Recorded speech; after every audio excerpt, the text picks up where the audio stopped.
Audio Jungle. Hello guys, welcome to our channel riveting commerce classes. Guys, ये video introduction of accounting का second video है, जिसमें हम लोग को पढ़ना है ऑब्जेक्टिव्स, फंक्शंस ऑफ अकाउंटिंग। मतलब ऑब्जेक्टिव भी पढ़ना है, क्या क्या होता है, क्या क्या मेन ऑब्जेक्टिव है अकाउंटिंग का, कौन कौन सा ऑब्जेक्टिव है वो सब हमको पढ़ना है, और अकाउंटिंग का फंक्शंस क्या है वो सब हमको इस वीडियो में पढ़ना है। अगर गाइस अभी तक आप लोग फर्स्ट वीडियो नहीं देखे हैं इंट्रोडक्शन ऑफ अकाउंटिंग का, तो देखिए आई बटन पे लिंक आ रहा है, आप लोग वहां जाके देख सकते हैं। तो फिर चलिए शुरू करते हैं इस वीडियो।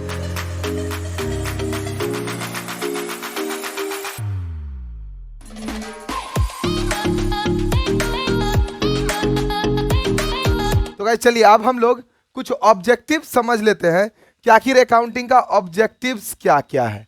ठीक है, तो देखिए सबसे पहला ऑब्जेक्टिव है to record the business transactions in a significant manner. देखिए ऑब्जेक्टिव्स में हम लोग वही सब चीज डाले हुए हैं जो कि अकाउंटिंग का क्या है, डिफिनीशन में भी है। याद है ना, अकाउंटिंग का डिफिनीशन में क्या है, ट्रांजैक्शन को हम लोग सिस्टमैटिक रिकॉर्ड करते हैं, रिकॉर्डिंग करते हैं, है ना, रिकॉर्डिंग करना। तो वही एक ऑब्जेक्टिव बन गया। ठीक है, देखिए क्या बोला हुआ है, the basics objective to accounting is to record systematically the financial aspect of business। समझ रहे बात, मतलब क्या हुआ कि जो बेसिक ऑब्जेक्टिव है ना अकाउंटिंग का बेसिक ऑब्जेक्टिव क्या है, to record systematically the financial aspect of business. मतलब जो भी फाइनेंशियल एस्पेक्ट है बिजनेस का, ठीक है, जो भी फाइनेंशियल ट्रांजेक्शन्स है बिजनेस का, उसको एक सिस्टमैटिक तरीके से लिखना, यही इसका बेसिक ऑब्जेक्टिव है। क्या है, बेसिक ऑब्जेक्टिव। समझ रहे बात, इसमें सबसे मेन क्या है, बुक कीपिंग। जैसे बुक कीपिंग जो हम लोग करते हैं, पुस्तक पालन, ठीक है, किताब को हम लोग मतलब मेंटेन करते हैं ना, लिखते हैं, जर्नल एंट्री बनाते हैं, वही सब इसमें क्या आ जाता है, जर्नल एंट्री, लेजर, है ना, लेजर सब बनाते हैं, वो सब इसमें क्या आ जाता है, ट्रायल बैलेंस, वो सब इसमें आ जाता है बुक कीपिंग में। समझ रहे बात। तो देखिए अब सेकेंड पॉइंट क्या है, सेकेंड पॉइंट है to ascertain the result of recorded transactions.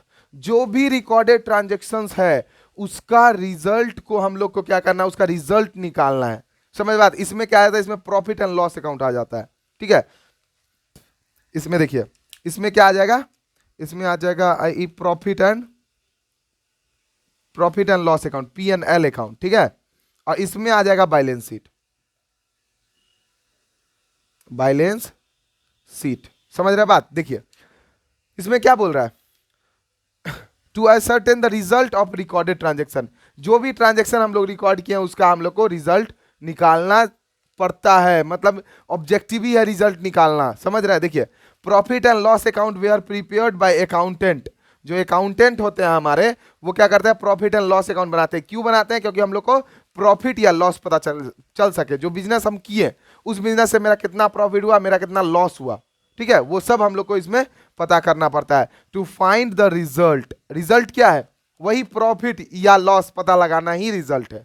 समझ रहे बात। देखिए थर्ड पॉइंट क्या है, to ascertain the financial position of the business. यहां पे हम लोग क्या करना था, यहां पे हम लोग को रिजल्ट निकालना था, है ना, और यहां पे फाइनेंशियल पोजीशन भी पता लगाना है। फाइनेंशियल पोजीशन मतलब पिछले बार हम मेरे पास कितना एसेट और कितना लायबिलिटी था, ठीक है, इस बार मेरे पास कितना एसेट कितना लायबिलिटी है। मतलब कहने का मतलब है कि मेरा प्रॉफिट कितना हुआ, मेरा प्रॉफिट से मतलब मेरा ग्रोथ कितना हुआ। समझ रहे बात, जब तक एसेट नहीं बढ़ेगा तब तक ग्रोथ नहीं होगा। एसेट बढ़ा और लायबिलिटी उतना का उतना ही है, तब इसका मतलब मेरा ग्रोथ हुआ, है ना। मेरा कैपिटल बढ़ गया, इसका मतलब है मेरा ग्रोथ हुआ। लेकिन अगर मेरा एसेट बढ़ा ही नहीं, लायबिलिटी बढ़ गया, इसका मतलब ग्रोथ में हम नहीं है, हम क्या है, नुकसान में जा रहे हैं। समझ रहे बात, तो वो चीज फाइनेंशियल पोजीशन भी हम लोग को पता लगाना हम लोग का क्या है, ऑब्जेक्टिव है। अकाउंट हम लोग क्यों बनाते हैं, हम लोग बनाते हैं फाइनेंशियल पोजीशन पता लगाने के लिए। ठीक है, सबसे पहले ताकि एक सिस्टमैटिक रिकॉर्ड में मेंटेन कर सकें, फिर उसके बाद मतलब रिजल्ट पता करने के लिए कि प्रॉफिट हुआ कि भैया लॉस हुआ, उसके बाद फाइनेंशियल पोजीशन पता करने। इसके बाद दो और पॉइंट है। ठीक है, देखिए क्या लिखा हुआ है, businessman is also against to know what owes मतलब लाइबिलिटीज। उसके पास लाइबिलिटी कितना हो गया, मतलब वो कितना लेके रख लिया। समझ रहे बात, कितना वो रखे हुआ है। ओज का मतलब ऋण मतलब जो हम लोग लिए, ठीक है, उसी को बोलते हैं टू ओज, मतलब ले लिए और बाद में फिर तो चुकाना पड़ेगा ही, या फिर तुरंत ही पेमेंट कर दिए, वो अलग चीज है। ठीक है, व्हाट ओज मतलब लाइबिलिटी कितना है, as well as what he owns. Owns मतलब उसके पास एसेट कितना है, यहाँ पे हम एसेट नहीं लिखे, टू ओन्स मतलब असेट्स, उसके पास असेट्स कितना है on a certain date by preparing balance sheet. Balance sheet बना के वो पता लगाता है कि आखिर उसके पास लायबिलिटी कितना है और उसके पास कैपिटल मतलब ये एसेट्स कितना है। समझ रहे बात, एक पर्टिकुलर डेट को, ठीक है, वो डेट कब आता है, वो डेट आता है जनरली 31 मार्च को। समझ रहे बात, तो इसमें हो जाएगा बैलेंस शीट प्रिपेयर हम लोग को करना बहुत इंपॉर्टेंट है, इसमें पीएल अकाउंट प्रिपेयर करना बहुत इंपॉर्टेंट है, इसमें हो जाता है आपको जर्नल लेजर और ट्रायल बैलेंस। समझ रहे बात, ये सब हो जाता है इसका एग्जाम्पल्स।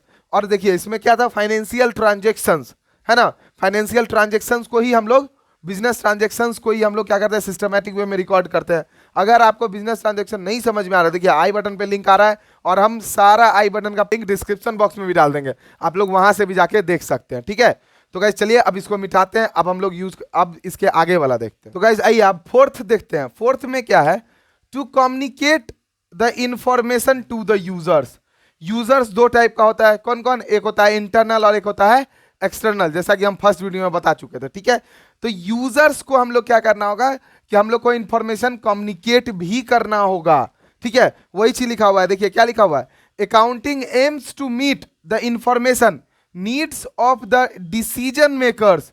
डिसीजन मेकर्स को जो जो चीज का जरूरत है, जिस जिस टाइप का अकाउंटिंग इंफॉर्मेशन का जरूरत है, वो सब अकाउंटिंग उसको देता है। समझ रहे बात, and help them to rational decision making, और उसको हेल्प करता है कि भैया डिसीजन मेकिंग के लिए। समझ रहे बात, अब देखिए अब फिफ्थ क्या है, फिफ्थ है to know the solvency position.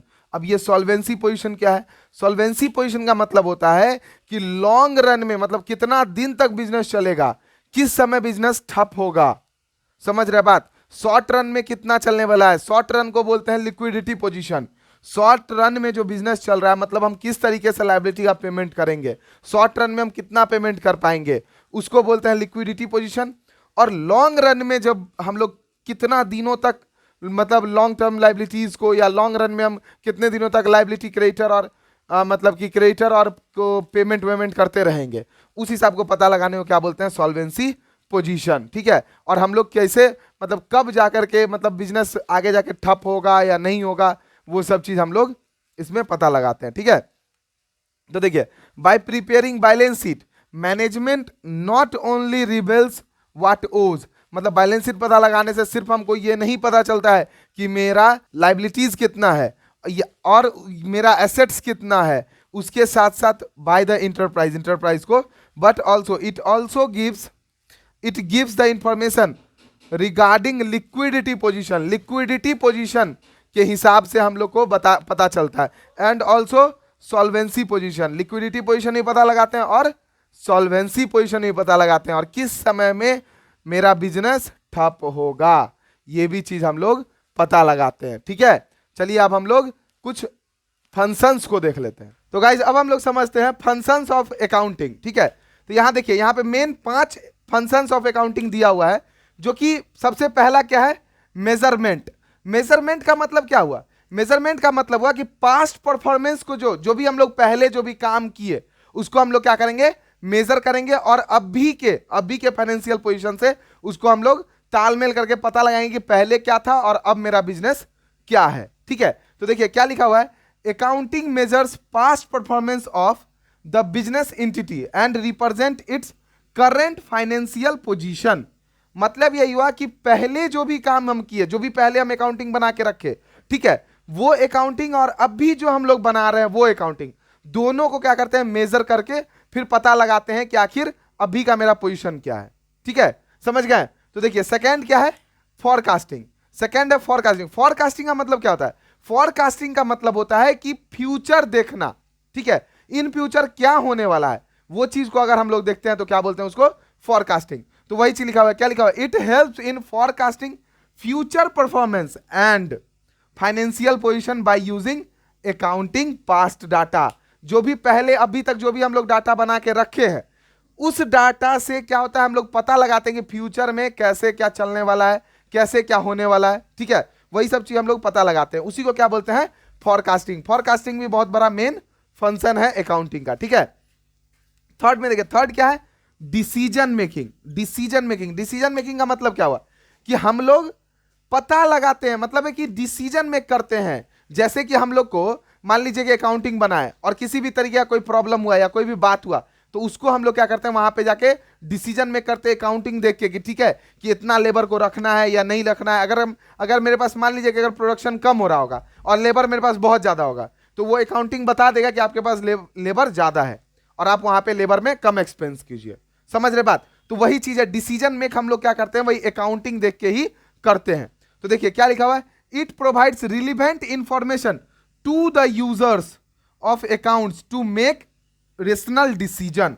Rational मतलब बढ़िया डिसीजन, समझ रहे बात? मतलब एक अच्छा, एक सिस्टमैटिक वे में डिसीजन को बताने का काम करता है कौन? अकाउंटिंग। ठीक है, अब देखिए फोर्थ पॉइंट क्या है, कंट्रोल। कंट्रोल मतलब है कि बिजनेस आपके कंट्रोल में रहेगा अगर आप अकाउंटिंग करते हैं तब। अगर नहीं करते हैं तो आपको पता ही नहीं चलेगा कि बिजनेस में कितना आया, कितना लॉस हुआ, कितना प्रॉफिट हुआ, है ना? तो वही चीज लिखा हुआ है। क्या लिखा हुआ है देखिए, it also identifies weakness of operation system and provide feedback regarding effectiveness. ठीक है, तो यहां पे क्या है देखिए, जो भी हम लोग का वीकनेस है, जो भी हम लोग का कमजोरी है, वो कौन बताता है?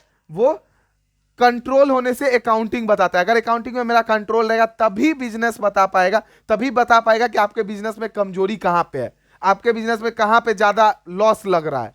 समझ रहे बात? वीकनेस को अगर हम लोग पकड़ लिए तब तो फिर एकदम अच्छे से काम कर पाएंगे। ठीक है, अब देखिए फिफ्थ है, act as legal. Act as legal का क्या मतलब हुआ? ये एक लीगल एविडेंस के भी रूप में काम करता है। समझ रहे बात? देखिए, books of account act as legal evidence in case of dispute. अगर कभी भी बिजनेस में किसी भी तरीके का कोई भी विवाद हुआ, कोई भी मसला फंसा, तो वहां पे क्या होता है, हम लोग को अकाउंटिंग ही हेल्प करता है उस चीज से निकलने में। मतलब है कि वही एक बता देता है कि हाँ देखिए ये चीज जो हम लोग किए, ये मेरे पास इसका ये सबूत है। समझ रहे बात को? तो गाइज इसी के साथ ये पूरा वीडियो हो गया कंप्लीट। इस वीडियो में objective and function of accounting को हम लोग अच्छे तरीके से सीख लिए हैं। अगर आपको इससे रिलेटेड कोई भी प्रॉब्लम आता है तो आप मुझे फेसबुक, इंस्टाग्राम, ट्विटर कहीं पे भी मुझे फॉलो करके आप वहां पे आराम से क्वेरी पूछ सकते हैं अपना। और अगर अभी तक आपने मेरे इस वीडियो को लाइक नहीं किया तो जल्दी से बिग थम्स अप दे दे, जल्दी से इस वीडियो को लाइक कर दें, ज्यादा से ज्यादा कमेंट करें। कोई भी प्रॉब्लम है तो कमेंट करके भी आप पूछ सकते हैं, और ज्यादा से ज्यादा इस वीडियो को शेयर करें। और अगर आप इस चैनल पर नए हैं तो सब्सक्राइब करें मेरे चैनल वीडियो कॉमर्स क्लास को। सब्सक्राइब करते के साथ ही घंटा बजाना ना भूलें।